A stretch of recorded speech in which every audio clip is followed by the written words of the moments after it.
Son architecture en fer à cheval, ses sièges rouge vif et ses moulures détaillées, voilà ce qui fait le charme du théâtre des Bleus de Bar.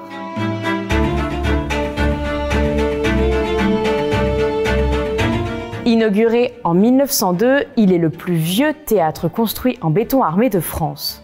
À l'époque, c'est Claude Marcel Mayer, un passionné d'art dramatique et commerçant parisien, qui décide de le faire construire. Dès son ouverture, il est tout de suite victime de son succès, notamment les premières années où de grandes troupes ayant fait les beaux jours des théâtres parisiens se rendent à Bar-le-Duc pour des représentations. Lors de la Première Guerre mondiale, ce théâtre et la ville de Bar-le-Duc vont jouer un rôle primordial sur le front de l'Est. En effet, après avoir combattu dans l'enfer de Verdun, les poilus venaient ici pour trouver un peu de repos. Le théâtre devenait alors une échappatoire. À la fin de la guerre, il est occupé par les Allemands et la scène sera surmontée par un aigle et une croix gammée. On raconte même que 30 prisonniers échappés se seraient cachés dans les loges. Après la guerre, les troupes artistiques se succèdent à la tête du théâtre et puis, en 1970, faute de moyens pour mettre le théâtre aux normes, les Bleus de Bar deviennent alors une salle de gymnastique.